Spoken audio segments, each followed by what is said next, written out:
Bárbara, passo direto para você, por causa do nosso tempo. Obrigado, em nome da professora Antônia, por ter aceito o convite de participar do Congresso. Obrigada. Bom, eu que agradeço, né? É interessante agora que a gente está fazendo tantas coisas online, né? A gente agora está aqui, por um lado é alguma coisa que nos surpreende, e por outro oferece novas possibilidades, né? Quer dizer, antes a gente não imaginaria tantas oportunidades de estar conversando em ambientes diferentes, né? A tanta distância. Nesse momento eu estou em Berlim, na Alemanha. Eu sou Bárbara Santos, como disse o Lico, né? Nós fomos companheiros no Centro de Teatro Oprimido, no Rio de Janeiro. Muito importante começar por essa campanha Viva CTO. Estamos todos nessa época de pandemia e uma instituição como o CTO vive dos projetos, né? E no momento o CTO tem que estar fechado, só que a casa tem todos os gastos, né? A casa tem que ser mantida. E tem uma equipe, tem os grupos, então tem encontros. Eu, por exemplo, faço encontros semanais com o pessoal lá no Rio de Janeiro e tal, via Zoom, né, via internet. Então, eu sou Bárbara Santos, trabalhei com Augusto Boal, também junto com o Lico, mas trabalhei com Augusto Boal durante 20 anos, lá no Centro de Teatro Oprimido, e como disse o Lico, assim, a base da nossa pesquisa foi o teatro legislativo e a estética do oprimido, né? São as coisas que a gente trabalhou, que desenvolveu em conjunto. Então, eu fui coordenadora do Centro de Teatro Oprimido por 14 anos, e tenho me dedicado, desde a morte do Boal, à pesquisa na estética do oprimido, né? Então, toda a coisa do som, ritmo, né, que eu desenvolvi aqui com meu colega alemão, Till Baumann, a gente vem desenvolvendo, e a gente começou também em 2010, porque o tema da mesa é teatro oprimido, raça, gênero e outros marcadores sociais. Então, eu preciso dizer que todos nós temos marcadores sociais. Os homens brancos também têm marcadores sociais, né? Quando a gente fala de grupos específicos ou de grupos identitários, tem uma tendência de alguns grupos achar que eles não são um grupo, né? Porque eles são privilegiados. Mas o privilégio marca esse grupo. O privilégio é uma marca desse grupo social, né? Que tem essa especificidade de ter tanto privilégio. Então, em 2010, eu comecei a fazer um programa. Eu devo dizer que eu, apesar de ser uma pesquisadora, eu não sou acadêmica, né? É um prazer estar sempre com vocês da UFBA e sempre com outros colegas também no mundo acadêmico de outros lugares no Brasil e de outros países, né? Eu sou super companheira tenho colegas de pesquisa também na Universidade de Bolonha, mas eu, pessoalmente, não sou acadêmica, né? Então, mas a minha pesquisa, basicamente, da estética do oprimido, ela foi cair muito nesses marcadores. E por que caiu no marcador? Porque o teatro oprimido, apesar de estar buscando a transformação da sociedade, não escapa dos problemas da sociedade, evidentemente, né? Então, o teatro oprimido também estava marcado pela branquitude. Então, quando a gente estava fazendo teatro oprimido pelo gênero masculino, né? Quer dizer, o principal lugar, eu gostei que a fala anterior estava tocando tocou muito, né? Tanto na pesquisa da Antônia, né? Quanto da colega que falou antes, a questão do poder, né? E a questão do poder é uma questão muito, muito forte quando a gente fala de marcadores sociais, né? E a gente fala de marcadores sociais e a gente está falando diretamente sobre a questão do poder. Então, essa questão, por exemplo, para mim foi central, que me levou a toda a pesquisa, mas me levou também a começar uma pesquisa a perguntar por que no teatro do oprimido eram os homens brancos, heteronormativos, com melhor formação, mais qualificado na educação formal, de classe média, né, também socialmente privilegiado, era a maioria dos facilitadores. E por que as mulheres, especialmente as mulheres negras, como eu, e os homens negros, eram a maioria dos oprimidos? Então, a gente tinha uma relação, quer dizer, como em qualquer outra área, né, uma relação de desequilíbrio de poder, né? Os lugares de poder, os lugares marcados pelo prestígio, pela visibilidade, eles eram ocupados como o resto da sociedade, né? Então, a gente precisa de uma política específica, a gente precisa criar um caminho específico. Então, em 2010, a gente começou a fazer laboratórios, que a gente chamou de laboratórios teatrais, chamou de Laboratórios Madalena. E a ideia do Laboratório Madalena, eu vou tentar acompanhar aqui a hora, a ideia do Laboratório Madalena, além dessas perguntas, desses marcadores sociais, por que só em alguns lugares de prestígio, né, estava um grupo social e entre os oprimidos estavam todos os outros grupos? E como é que a gente poderia criar uma maneira de circular, né, de quebrar essa barreira, de reinventar a forma de fazer teatro do oprimido?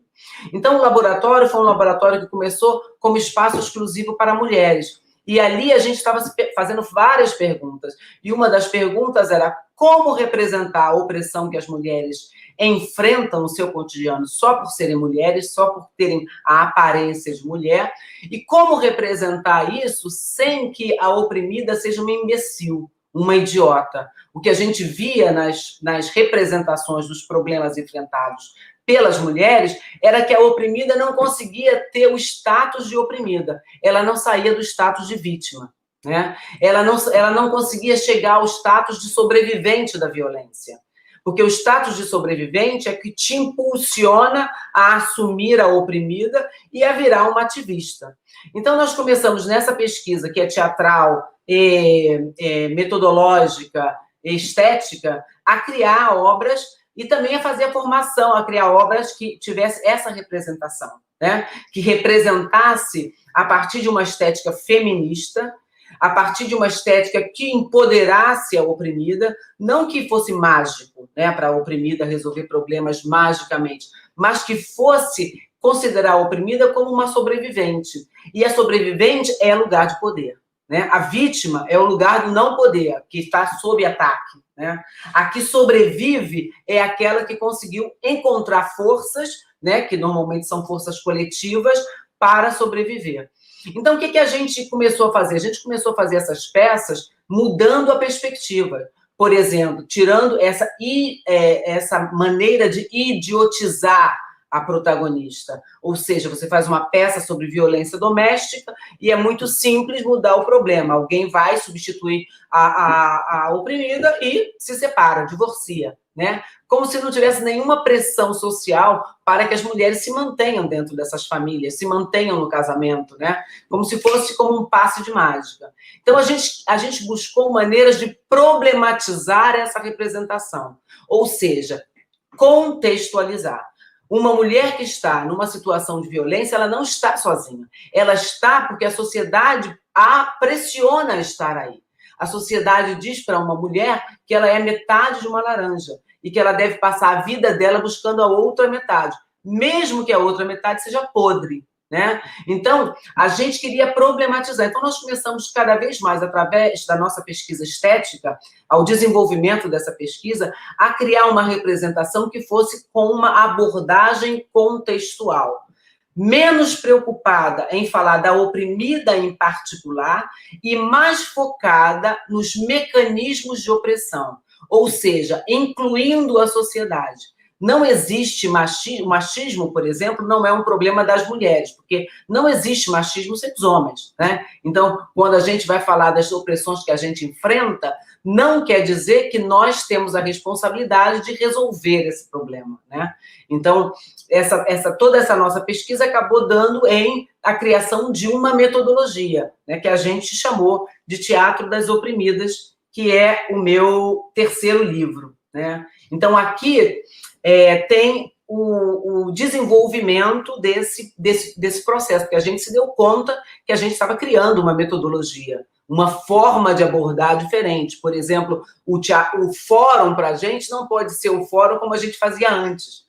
Por exemplo, nós não deixamos que qualquer pessoa substitua qualquer pessoa no sentido da oprimida. Por exemplo, se quem está em cena é uma mulher negra, então a gente considera a raça como um corte muito importante na hora do fórum. Se a mulher branca quer fazer fórum, evidentemente ela pode, mas ela não vai substituir uma mulher negra. Ela vai entrar em cena e vai assumir o compromisso de confrontar o racismo, como branca.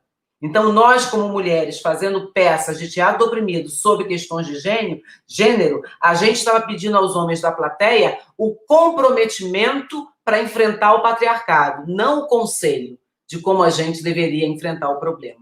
Então, a abordagem muda muito quando a gente pega essa especificidade, né? A gente está falando de um lugar específico, mas todos nós na sociedade falamos de um lugar específico.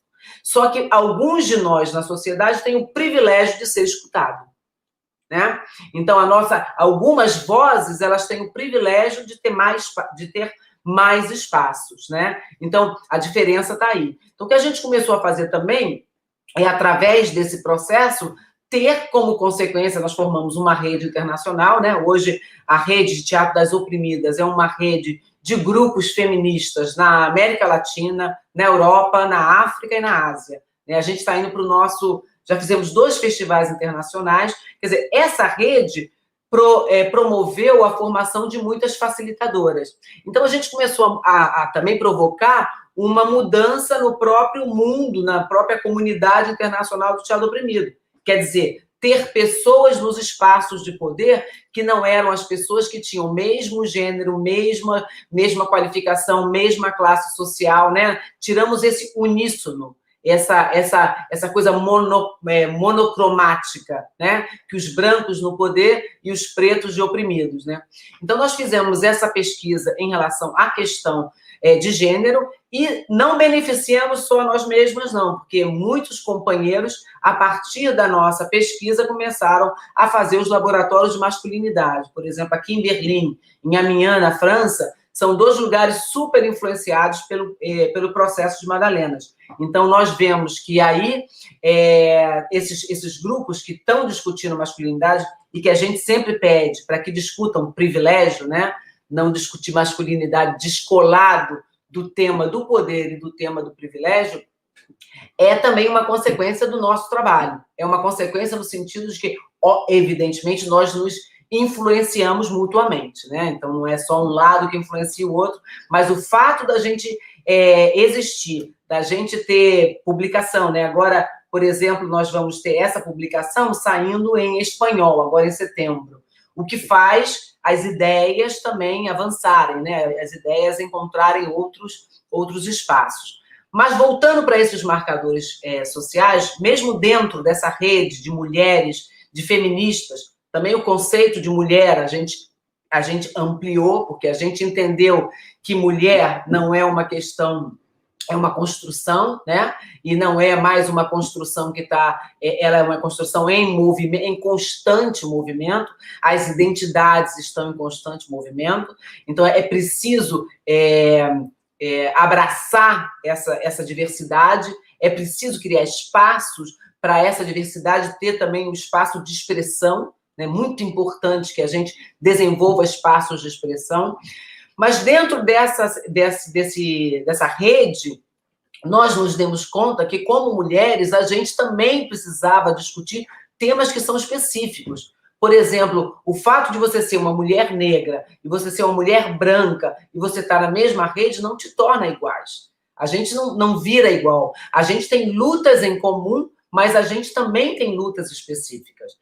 Então, por conta da necessidade de avançar também em entender o porquê, qual é a especificidade não da mulher negra, mas das opressões que a mulher negra enfrenta, porque ela enfrenta a transversalidade de gênero e raça, né? Quando a gente está no meio de mulheres e está discutindo machismo, o nosso machismo ele vem recheado de racismo, né? Então, não é só que o machismo vem limpinho, como para todas as mulheres. O nosso machismo, ele é um machismo sobrecarregado, porque ele vem com o racismo.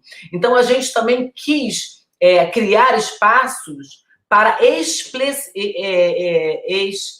explicitar essa diferença, né? Mas mostrando que essas diferenças, elas são complementares, né? Não há como a gente pensar, as mulheres negras estão fazendo uma peça sobre racismo e a identidade delas como gênero e raça, né?